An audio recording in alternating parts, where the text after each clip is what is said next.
Well, you've been invited to a wedding, and just like any other social event, there are appropriate ways to behave, and we're not talking children here. This morning's etiquette expert, etiquette lady, Elaine Swann, who's been with us before, is here to offer us up to grown-ups a proper etiquette so that everyone can have a great time at a wedding. Good morning to you, Elaine. Thanks for joining us. Thank you. First of all, are there rules of thumb that everyone should follow no matter what at a wedding?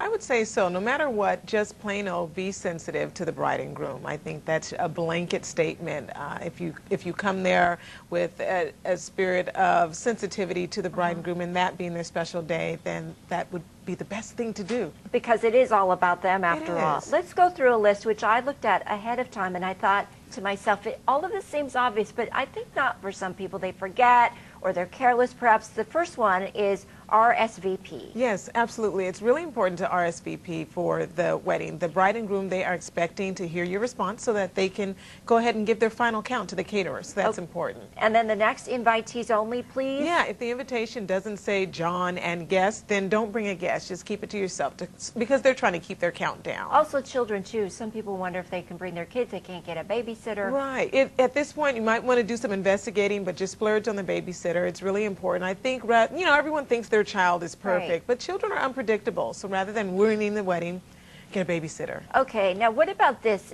Seems to be a gift, and because a lot of brides and grooms designate somebody to sit at the table to make sure that the gift coincides, it doesn't get lost and that they know who it is. So should you send it, or should you bring it? It's best to, if you can, it's best to send it. Use the online resources or the store. Send the gift ahead. That way you don't have to have that extra person working, and the bride and groom, they don't have to lug their gift from the reception home. Should there be any time when they can bring the gift? I mean, if you have to, absolutely, that you can, but I would suggest just trying to send the gift. That would make it easier on the bride and groom. Once again, being sensitive to them. Okay, and wedding attire. Now, we know it's all about color, and we know that some of the rules and regulations about, when we were little, we learned about patent leather shoes and when to wear certain colors.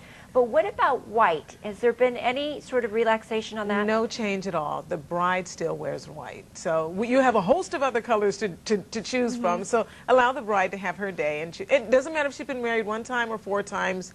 Don't wear white. Also, never be late. Don't be late. No one should be walking down the aisle after the bride. So definitely don't be late. If some catastrophe happens, then slip in the back and sit in the back seat, but try not to be late. Just be on time. And when you talk about attending, should you attend both the ceremony if you're invited to? Sometimes people just get invited only to the reception, but if you're invited to both, should you attend both? If you can, that would be great. If you're not, once again, get that RSVP in and let the bride and groom know, especially for the reception if you're not going to attend. Okay, and I know we already went over this a little bit, but the babysitter. Babysitter, yeah. It's really important to go ahead and just splurge, get a babysitter. It's a really important day for the bride and groom, and you don't want to have to hear a baby crying.